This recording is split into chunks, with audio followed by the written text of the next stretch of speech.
अच्छा जी, chapter 4 start करते हैं। चैप्टर 4 का नाम है हमारे पास motion in two dimension, motion in 2D। मैं इस चैप्टर के दो हिस्से कर देता हूँ हमेशा। एक में कर देता हूँ 4A और एक में कर देता हूँ 4B।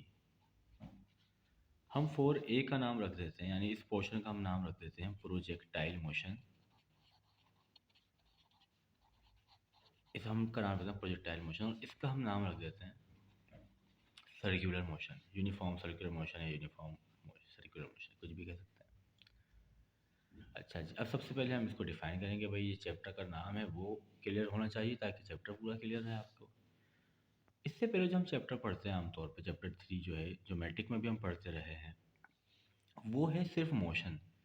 जबकि अगर बुक में उसका नाम मोशन इन टू डायमेंशन हो तो गलत नहीं होगी ये बात, क्योंकि उसमें क्या होता है, भाई कार चल रही सीधी, हेलीकॉप्टर से कोई चीज़ फेंकी कहाँ गिरी, सीधी नीचे। तो देखो एक ही डायरेक्शन है, एक ही डायमेंशन है, तो इसलिए उसका नाम मोशन इन वन डायमेंशन हो सकता है। लेकिन मोशन इन टू डायमेंशन क्या है, एक ऐसा एक्स, जैसे मिसाल के तौर पे ये मैं एक्सिस बना देता हूँ यहाँ पे, ये एक्स एक्सिस है, ये वाई एक्सिस है मिसाल के तौर पे, और हम किसी चीज़ को इस तरह थ्रो करें, इसके बीच में ना यहाँ करें ना यहाँ करें, इसके बीच में अगर सीधी थ्रो करेंगे, सीधी बॉल ऊपर जाएगी, सीधी नीचे आ जाएगी, एक ही एक्सिस में रहिए ना, एक ही डायरेक्शन में रहिए, दो में तो नहीं है। अगर इनके दरमियान कोई चीज़ थ्रो कर दी जाए तो इस तरह से, ये कर्व के साथ, जिससे आप बिल्कुल फेमिलियर हैं, इस कर्व के साथ इस तरह से वो यहाँ से चलती हुई यहाँ की गिर जाएगी। अब आप देखें, इस पॉइंट पे चेक करें, देखो कुछ ना कुछ एक्स एक्सिस का फासला भी है, कुछ वाई एक्सिस का भी है। यहाँ पे कुछ एक्स भी है, कुछ वाई भी है, कुछ एक्स भी है, कुछ वाई भी है। तो वो मोशन जो दो एक्सिस में एक साथ फासला कवर करे, उसका नाम होता है मोशन इन टू डायमेंशन। अब दो तरह की चीज़ों में बराह रास्त मोशन दिखती है, एक प्रोजेक्टाइल मोशन में और सर्कुलर मोशन में। लेकिन इन दोनों के जो कॉन्सेप्ट हैं, जो बेसिक कॉन्सेप्ट हैं, वो जुदा जुदा हैं। उसकी वजह ये है कि ये इतना सा कर्व है और ये पूरा सर्कुलर होगा, तो फ़र्क आ गया ना। जब हम पढ़ेंगे तो आपको क्लियर हो जाएगी बात। अब हम फर्दर इसको कंटिन्यू आगे करते हैं इस चैप्टर को। अब हम बात कर लेंगे प्रोजेक्टाइल मोशन की। यहाँ आ जाएंगे भाई प्रोजेक्टाइल मोशन पे।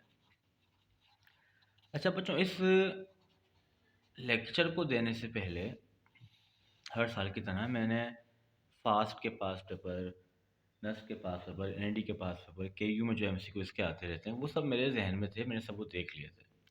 तो इसी तरह की तरतीब है, इसी तरह के हम बीच में पॉइंट शामिल करते रहेंगे, अल्फाज शामिल करते रहेंगे, कि अगर आप इस लेक्चर के बाद कहीं के भी एमसीक्यूज देखें तो वो आपसे आसानी हो जाए, आप कहीं फंसेंगे नहीं इंशाल्लाह।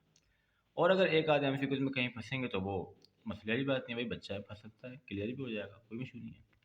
लेकिन जितनी भी जो हमारे पास यूनिवर्सिटीज़ हैं करीब करीब, जहाँ पे आप टेस्ट देने के ख्वाहिशमंद होते हैं, वहाँ बहुत आसानी से ये बात कर लेंगे। अब बात करते हैं प्रोजेक्टाइल मोशन की। मैं इस हिस्से को बिल्कुल अलग से पढ़ाऊँगा, यानी अगर मेरे हाथ में तरतीब होता तो मैं इस चैप्टर को अलग रखता, इस चैप्टर को अलग रखता, इसलिए मैंने पढ़ते वक्त तरतीब अलग कर दी है भाई। अब प्रोजेक्टाइल मोशन क्या है? प्रोजेक्टाइल मोशन भी टू डायमेंशनल मोशन होती है, 2D, two dimensional motion, two dimensional motion, but under the influence of gravity. एक ऐसी टू डायमेंशनल मोशन जो ग्रेविटी की वजह से हो, ग्रेविटी के ज़ेर असर हो, ग्रेविटी के रहमो करम पे हो, ग्रेविटी पे छोड़ दिया जाए कि भाई ये लो ग्रेविटी, आप इस चीज़ को ले लो, जैसे चलाना चलाओ। मिसाल के तौर पे जब आप किसी फुटबॉल को इस तरीके से लॉन्च कर देते हैं, इस तरीके से थ्रो कर देते हैं, तो वो ग्रेविटी की वजह, कोई दूसरी चीज़ नहीं होती यहाँ पे, ग्रेविटी की वजह सीधी सीधी नीचे आ जाती है। तो ये मोशन जो हुई है, ये जो ऊपर गई, ग्रेविटी इसको रोकती रही, ऊपर जाते हुए इसकी स्पीड कम होती रही, फिर नीचे आई, नीचे आई, नीचे आई, नीचे आई, ये जो मोशन है, ये प्योर किसकी वजह से? ग्रेविटी की वजह से। तो ऐसी टू डायमेंशनल मोशन जो ग्रेविटी की वजह से हो, वो कहलाती है प्रोजेक्टाइल मोशन। अब आप कहेंगे भाई क्या टू डायमेंशनल मोशन ग्रेविटी के बगैर भी होती है? ग्रेविटी के मतलब ज़ेर असर के बगैर भी होती है? तो होती है, बिल्कुल होती है। मिसाल के तौर पे एक जहाज़ की बात कर लेते हैं, एरोप्लेन। वो ऐसे उड़ेगा, उसके बाद जब तक उसका दिल चाहेगा, जब तक पायलट का दिल चाहेगा, वो जहाज़ ऊपर रहेगा। ग्रेविटी की वजह से नीचे आ रहा होता तो वो ट्रेवल थोड़ी करता, नीचे गिर जाता। वो तो इंजन की वजह से पूरा पर्पस है उसके चलने का, वो चल रहा है चल रहा है चल रहा है। फिर जब उसको नीचे आना हो तो खुद ही नीचे आ जाता है। तो ये ग्रेविटी की मदद पे तो नहीं आया ना, ऐसा तो नहीं हुआ ना कि भाई जहाज को ऊपर जाके इंजन बंद कर दिया फिर ग्रेविटी की वजह से नीचे आ गया। तो जहाज की मोशन, एक जगह ये पूछा था कि कौन सी मोशन प्रोजेक्टाइल मोशन नहीं है, तो वहाँ याद रखें, इसलिए ये बात मैंने पहले बता दी कि जहाज की मोशन प्रोजेक्टाइल मोशन नहीं होती, क्योंकि वो ग्रेविटी के ज़ेर असर नहीं होती, under the influence of gravity नहीं होती सिर्फ और सिर्फ। अगर ऐसा हो गया तो ये आखिरी मोशन होगी फिर जहाज की। समझ रहे हैं बात को? अब आ जाते हैं आगे। अब प्रोजेक्टाइल की अब मैं बल्कि एक काम करते हैं ना, मैं आपसे पूछता हूँ, आप मुझे बताएंगे कि ग्रेविटी के ज़ेर असर है या नहीं। मिसाल के तौर पे एक परिंदा यहाँ बैठा हुआ है, वो ऐसे उड़ा और अपने पर खोल दिए, सीधा नीचे आ गया। ये मोशन है या नहीं है? हाँ बिल्कुल बिल्कुल सही, प्रोजेक्टाइल मोशन है। ठीक है, शाबाश। अच्छा, एक बॉल है यहाँ पे मेरे पास, मैंने उसको धागे से बांधा और ऐसे धागे को उठाया ऐसे करके, तो बॉल भी ऊपर चली गई, जाहिर सी बात है। मैंने ऐसे पूरे कर्व के साथ उसको, ऐसे बॉल आगे जाएगी, वापस नीचे लेके आया। यहाँ भी देखो बॉल ने टू डायमेंशनल मोशन की है, लेकिन क्या प्रोजेक्टाइल है भाई? हाँ, ये हुई ना बात, नहीं प्रोजेक्टाइल मोशन नहीं, वजह ग्रेविटी की वजह से नहीं, मेरे हाथ की वजह से सारा काम हुआ है, मेरे धागा से पकड़ा हुआ था इसको। वो धागा अगर मैं नीचे नहीं करता, नीचे नहीं आती ना, तो ये प्रोजेक्टाइल मोशन नहीं है। जहाज की मोशन प्रोजेक्टाइल मोशन नहीं है। अच्छा जी, फुटबॉल का मैच चल रहा है, ठीक है जी, ये यहाँ पे किक मारनी है रोनाल्डो को, ये गोल है, ऐसे मारेगा, ऐसे घूमती घामती बॉल सीधे अंदर, ऐसे तो नहीं आएगी, सीधे अंदर जाएगी। तो ये ग्रेविटी की वजह से हुआ है, ग्रेविटी के जरिए असर, तो ये प्रोजेक्टाइल मोशन है। इस तरह हम बहुत सारी मिसालों को देख सकते हैं, कौन सी प्रोजेक्टाइल मोशन है, कौन सी प्रोजेक्टाइल मोशन नहीं है। अब एक बात को मैं यहाँ पे और क्लियर कर दूँ। सबसे पहली बात, बात को समेटते रहें भाई, बात समेटते रहिएगा, समेटना बहुत ज़रूरी है बात को। मोशन इन टू डायमेंशन जो दो एक्सिस में होती है, उसकी एक टाइप प्रोजेक्टाइल मोशन। वो दो एक्सिस वाली मोशन जो ग्रेविटी के ज़रिए असर हो, मिसालें हमारे सामने हैं, वो प्रोजेक्टाइल हैं। अब क्योंकि प्रोजेक्टाइल को पढ़ना है, प्रोजेक्टाइल को किताब ने, चैप्टर ने बड़ी तवज्जो दी है इस पे, तो अब हमें बात करते हैं प्रोजेक्टाइल मोशन की सुकून से, बिल्कुल। अब हम ये मान लेते हैं कि भाई ये एक्स एक्सिस है, ये वाई एक्सिस। अगर हम नहीं भी माने, जब भी ये एक्स है ये वाई है, खैर बार आगे देखें। एक चीज़ को मैंने यहाँ से लॉन्च किया, ऐसे एक बॉल को मैंने ऐसे लॉन्च किया, ऐसे जाएगी नीचे गिर जाएगी आगे। प्रोजेक्टाइल मोशन में, अच्छा कौन प्रोजेक्टाइल मोशन कर रहा है? मैं थोड़ी कर रहा है, कौन कर रहा है? बॉल कर रही है। तो जो चीज़ प्रोजेक्टाइल मोशन करती है उसे उस वक्त प्रोजेक्टाइल कहते हैं। क्या कहते हैं? प्रोजेक्टाइल। से आप आपको लफ्ज़, जनरल लफ्ज़ मिलेगा कि प्रोजेक्टाइल प्रोजेक्टाइल प्रोजेक्टाइल, तो भाई हर वो चीज़ जो प्रोजेक्टाइल मोशन कर रही है वो प्रोजेक्टाइल कहलाती है उस वक्त तक। ठीक है जी। अब जब मैं इसको ऐसे फेंकूंगा ऐसे करके, तो ये इसकी डायरेक्शन, अब एक बात देखें, अगर मैं इसको सीधा करके फेंकूं तो मेरा हाथ तो थ्रो करते हुए गोल नहीं घूमेगा ना। यानी अगर मैं इसको फेंकना चाह रहा हूँ तो मेरा हाथ ऐसे गोल नहीं घूमता, मेरा हाथ सीधा जाता है, ऐसे करके सीधा। यानी इसकी डायरेक्शन होती है ऐसे बाहर की तरफ, ऐसे बाहर की तरफ, तो ऐसे बाहर की तरफ डायरेक्शन होती है। लेकिन ग्रेविटी, फिर वही बात, तो ग्रेविटी इसकी डायरेक्शन को मुसलसल मोड़ती रहेगी। ये यहाँ आएगा तो ये इस तरफ डायरेक्शन हो जाएगी, यहाँ आएगा इस तरफ, यहाँ आएगा तो इस तरफ, यहाँ आएगा तो इस तरफ। डायरेक्शन इसकी किस तरफ रहेगी? हमेशा टेंशन की तरफ। लेकिन ग्रेविटी इसको घुमा घुमा के यहाँ पे नीचे लेके आ जाएगी सुकून से। अब देखो, अब कुछ बातें हमें अपनी बनानी है। अब जो बातें हमें बनानी है उसको अच्छे से समझ लें। अगर लीनियर वाला मामला हो, लीनियर वाला सीधा सीधा, तो मैं इनिशियल वेलोसिटी को वी आई कहता हूँ, फाइनल को वी एफ कहता हूँ। ठीक है जी। सिंध बोर्ड में हम इसी कहते हैं, कहीं कहीं इनिशियल को यू कहते हैं, कहीं कहीं वी कहते हैं। पैरामीटर हमारे अपने हाथ में, हम खुद बनाएंगे। ये सीधी मोशन नहीं है, इसे काट दो। प्रोजेक्टाइल मोशन में, टू डायमेंशनल मोशन में, हम इनिशियल वेलोसिटी को वी नॉट से रिप्रेजेंट करते हैं। वी नॉट का मतलब क्या है? Initial velocity two dimensional motion में। अब ये इनिशियल वेलोसिटी जो है ये कौन से एक्सिस में है? सिर्फ एक्स में तो नहीं है, आप कह रहे हैं सिर्फ वाई में तो नहीं है। तो भाई ये एक्स में भी है और वाई में भी है, कुछ हिस्सा एक्स में भी है, कुछ हिस्सा वाई में भी है। तो इनिशियल वेलोसिटी के ही दो कंपोनेंट होते हैं, एक होता है वी नॉट एक्स, एक होता है वी नॉट वाई। बिल्कुल सुकून से। ये इनिशियल पॉइंट था, लॉन्चिंग पॉइंट भी कहते हैं, इनिशियल पॉइंट भी कहते हैं इसको। यहाँ इसकी velocity V naught initial, V naught X, V naught Y. अब इस इनिशियल पॉइंट के बाद हम खुद से हर जगह इसकी वेलोसिटी को फाइनल वेलोसिटी कंसीडर करेंगे, या यूँ कहें कि इसकी वेलोसिटी को v से डिनोट करेंगे। ये v है। अगर यहाँ पे अगर प्रोजेक्टाइल मोशन यहाँ तक की होती तो ये फाइनल होती ना, ऐसी बात है। तो हर जगह v, हर जगह v, हर जगह v, आखिर में भी ऐसे करके v। अब देखें मज़े की बात, अब सारी पढ़ाई शुरू हो रही है यहाँ से प्रोजेक्टाइल की। ये जो वेलोसिटी है फाइनल, ये कौन से एक्सिस में है? ये भी दो में है, तो इसके भी दो कंपोनेंट होंगे, एक ये वाला और एक ये वाला। ये वी एक्स होगा, ऐसी बात है, वी का वी एक्स होगा, वी का वी वाई होगा। इसको भी हटा देते हैं इसके यहाँ से, इसकी बात करें स्टॉप पे सीधा। अब आप मज़े की बात देखेंगे, इंटरेस्टिंग बात देखेंगे, जो हाइट है। अगर मैं आपसे पूछूं कि भाई इसकी मैक्सिमम हाइट क्या है, तो वो ये तो नहीं है, मैक्सिमम हाइट तो ये है। मैक्सिमम हाइट पर जाते वक्त आप नोट करें, मज़ीद ऊपर नहीं जा रही होती। जब कोई चीज़ ऊपर जाएगी तो एक वक्त आएगा कि ऊपर नहीं जाएगी, क्योंकि नीचे भी तो आना है। तो यहाँ हम कहते हैं अब मज़ीद ऊपर नहीं जा रही, तो मैक्सिमम हाइट पे जाके इसका वर्टिकल कंपोनेंट तो ख़त्म हो जाता है और सिर्फ ये आगे बढ़ रही होती है। तो यहाँ ये जो पॉइंट यहाँ पे आया हमारे पास, यहाँ वर्टिकल कंपोनेंट क्या हो जाता है? ज़ीरो। बड़ी काम की बात है, बहुत जगह ये बात पूछी हुई है, अभी सब बताएंगे आपको MCQ। और यहाँ सिर्फ रह गया एक्स कंपोनेंट। फिर कहानी और आगे चली, फिर यहाँ पे आ गए। जब यहाँ पे आए तो फिर दो डायरेक्शन हो गई, क्योंकि नीचे गिर रही है ना, तो इससे कर्व पे नीचे गिर रही है। तो ये वाला वी एक्स, ये वाला वी वाई, ये वाला वी एक्स, ये वाला V Y, V X V Y. अब आपसे बातें पूछते हैं बड़ी छोटी छोटी सी। वो बात ये है कि अगर हम यहाँ पे ये बात करें कि कौन से कंपोनेंट की डायरेक्शन चेंज नहीं हो रही यहाँ पे, तो वो कौन सा कंपोनेंट है जिसकी डायरेक्शन चेंज नहीं हो रही? मैं वाई की बात कर लेता हूँ आपसे पहले।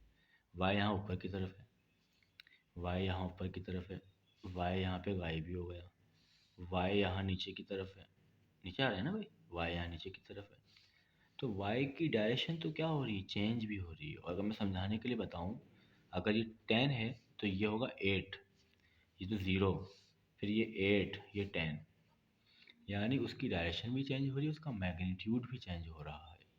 लेकिन आप देखें हॉरिजॉन्टल कंपोनेंट, उसकी डायरेक्शन चेंज हो रही है? नहीं हो रही। और अगर आइडियल कंडीशन हो, यानी हवा हवा नहीं चल रही हो, एयर नहीं हो तो हमारे पास, तो इसका मैग्नीट्यूड भी क्या रहता है? सेम रहता है। मिसाल के तौर पर 4 है, यहाँ भी 4 होगा, यहाँ भी 4 होगा, यहाँ भी 4 होगा, यहाँ भी 4 होगा। तो प्रोजेक्टाइल मोशन में कौन से कंपोनेंट की डायरेक्शन चेंज नहीं हो रही होती?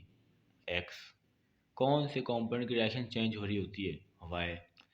प्रोजेक्टाइल मोशन में कौन सा ऐसा पॉइंट होता है जहाँ पे वर्टिकल कंपोनेंट जीरो हो जाता है? वो ये रहा, इसे कहते हैं मैक्सिमम हाइट। तो मैक्सिमम हाइट पे आके जीरो हो जाता है। अगर मैं आपसे पूछूं, अगर मैं आपसे बात पूछूं कि भाई मैक्सिमम हाइट तक जाने का टाइम निकालें, तो आप निकालेंगे यहाँ से यहाँ तक का वक्त, इसको हम लोग टी कह देते हैं। अगर मैं आपसे कहूँ कि भाई टोटल टाइम निकालें, टोटल, तो आप निकालेंगे यहाँ से यहाँ तक का वक्त। उनकी डेफिनेशन में हम बता देंगे आपको बड़ी आसानी से। बात जो है वो, अच्छा जी, अब बात आगे बात कर,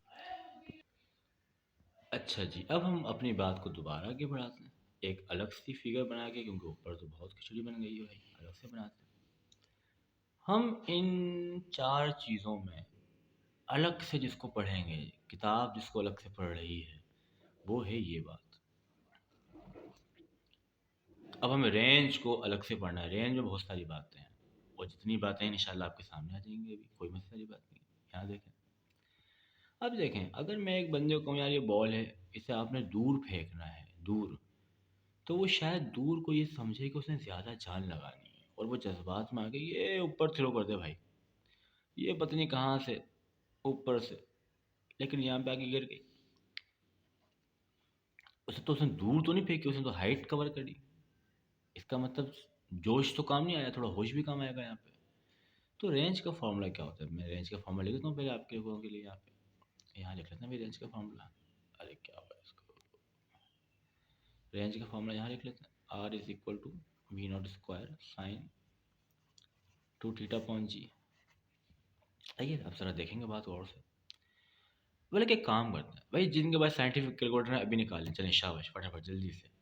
और साइंटिफिक कैलकुलेटर में चेक कर लो जल्दी जल्दी वैल्यू, साइन 40 की वैल्यू निकालो। मुझे नहीं बताना, मुझे मत बताना, तुम नोट करना, मुझे पता है सारी वैल्यू। तो साइन 40 चेक करो। मैं जो सिर्फ पूछूं हाँ और ना का जवाब देना है। क्या आंसर 1 से ज़्यादा आया? नहीं। साइन 90 निकालो, क्या आंसर 1 से ज़्यादा आया? नहीं आया। ठीक है, साइन 120 निकाल लो। क्या आंसर 1 से ज़्यादा आया? नहीं आया, वही 0 पॉइंट में जा रहा है दोबारा से। साइन 270 कर लो, चलो शाबाश, जल्दी से फटाफट। हाँ भाई, आया? नहीं आया ना, शाबाश। साइन 280 कर लो, कुछ भी करके देख लो। तो बताने का मकसद ये है कि इस फॉर्मूले में जो एक फंक्शन आया है वो साइन है। वो क्या है फंक्शन? साइन। और से देखना, मैथमेटिक वैसे हम ज़बानी बता सकते हैं, मैथमेटिक करेंगे मज़ा आएगा। तो ये जो साइन का फंक्शन पूरा का पूरा इस्तेमाल हुआ है फॉर्मूले में, उसकी मैक्सिमम वैल्यू क्या आ रही है आपके पास कैलकुलेटर में? 1 आ रही है। वो ये बात आपने मुझे बताई है ना भाई, इसकी वैल्यू 1 आ रही है। यहाँ से अब थीटा निकालते हैं कितना आ रहा है। तो ये भी एक एमसीक्यू है कि भाई साइन के फंक्शन की मैक्सिमम वैल्यू क्या होती है? 1 होती है। ये साइन वहाँ जाके साइन इनवर्स हो जाएगा। इसको यहाँ बुला लेते हैं भाई। साइन इनवर्स आप करेंगे चाइना की मशीन से 90 आ जाएगा। 2 मल्टीपल वहाँ जाके डिवाइड, कहानी खत्म, 45 आ गया। ये तो मैथमेटिकली। अब लॉजिक वाइज सुने यार, अगर बिल्कुल आसान बात है, बिल्कुल आसान बात है कि अगर मैं थ्रो करते वक्त इन दोनों के बीच में फेंकूं, बीच में, तो यकीनन चीज़ दूर ही जाएगी ना यार। तो जब आपको दूर फेंकना है, दूर, तो सिर्फ जोश से काम नहीं होगा, थोड़ा होश से भी काम होगा। और आपने एंगल कितना रखना है? 45। तो जितने भी जंपिंग वाले गेम हैं, अगर आपने बॉल थ्रो करनी है, आप चाहते हैं दूर हो, अगर हम कोई क्रिकेटर हैं और हम चाहते हैं कि हमारा शॉट बहुत स्ट्रांग हो, आप देखें विराट कोहली के कुछ शॉट है, इतने प्यार से छक्का मारते लगता नहीं किसी जान लगा ही ज़्यादा। तो क्या क्या है? एंगल बड़ा बेहतरीन है, ज़बरदस्त। अगर एंगल 45 है आपका, तो ऑटोमेटिकली आपको चीज़ दूर जाती हुई मिलेगी, सबसे दूर जाती हुई मिलेगी। तो इस एंगल पे कौन सी रेंज मिलती है? मैक्सिमम रेंज मिलती है।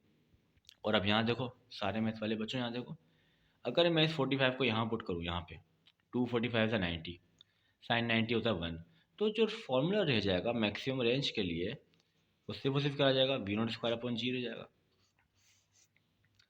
है ना भाई।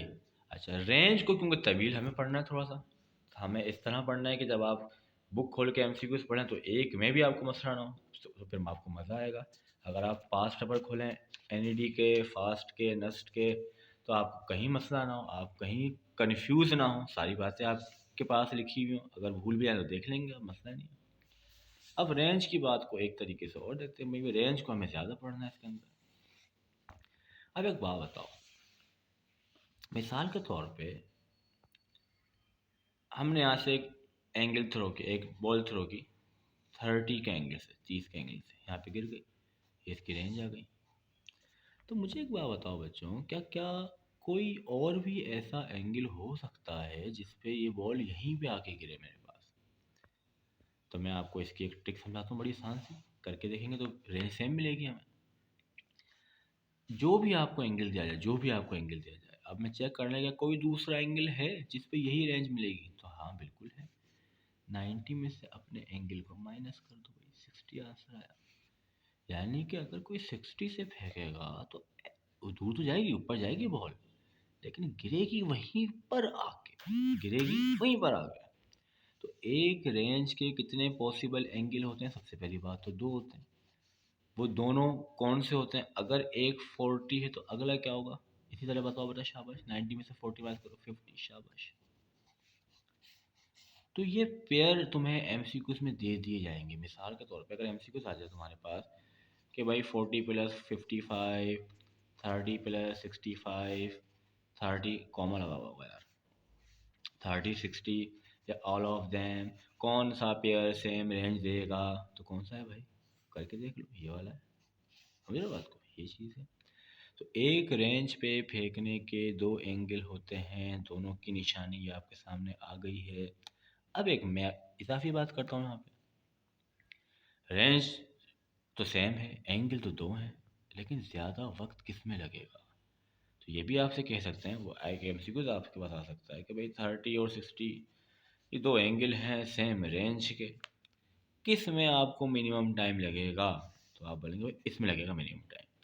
देखो ना, ऐसे एंगल से फेंकेंगे तो जल्दी गिर जाएगा, 2 सेकंड में गिर जाएगा। यहाँ फेंकेंगे तो भाई बहुत ऊपर से घूमता हुआ आ रहा है, ज़्यादा सेकंड लगेंगे, 5 सेकंड लगेंगे। तो एक रेंज से फेंक देंगे, हमारे पास एक से ज़्यादा एंगल। अच्छा जी, अब थोड़ी सी बात इस पर और करते हैं। सारी बातों को ज़रा देखते रहना भाई। प्रोजेक्टाइल मोशन शुरू की थी हमने, उसको देखते रहो देखते रहो देखते रहो भाई। यहाँ पे आके शाबाश जल्दी से। इसमें और भी बातें, रेंज में और बहुत सारी बातें हैं। जब प्रॉपर लेक्चर होगा तो वहाँ पर डिलीवर करेंगे सारी बातें। अब काफ़ी मेरा ख्याल है 20 मिनट हो गया। चलिए जी, अल्लाह हाफिज़। अच्छा, एक आखिरी बात कर लेते हैं। ये तो हमारे असगर भाई से बात हो रही है अब तो। असगर भाई, ये मैंने थोड़ा सा बना दिया है 20-22 मिनट का, ठीक है। बाकी जब हम प्रॉपर लेक्चर इंशाल्लाह देंगे तो जितने भी हमारे पास एमसीक्यूज़ होंगे आपके रहनुमाई में, जितने भी एमसीक्यूज़ हमारे पास होंगे आईबी गेट वाली बुक में, वो और जो केयू के हैं, फास्ट के हैं, नेस्ट के हैं, एनईटी के हैं, वो मैं अपने लिए, भले बच्चों का नाम भी बताऊँ वो बात, लेकिन जो भी जब मैं लेक्चर प्रिपेयर करूँगा तो उसमें वो तमाम बातों को कॉन्क्लूड करेंगे। आधे घंटे का लेक्चर हो, 40 मिनट का हो, 1 घंटे का हो, कि ना बात बहुत लंबी हो ना बात बहुत छोटी हो, ना कुछ मिस हो, सारी जैसे कंट्रोल में आ जाएँ, सारे पॉइंट कंट्रोल में आ जाएँ, और बच्चा अगर देखे तो वो इंशाल्लाह कर ले। उसमें अगर कोई कन्फ्यूजन मुझे होगी तो मैं आपसे डायरेक्ट वो पूछ लूँगा। ठीक है जी, अल्लाह हाफ़िज़।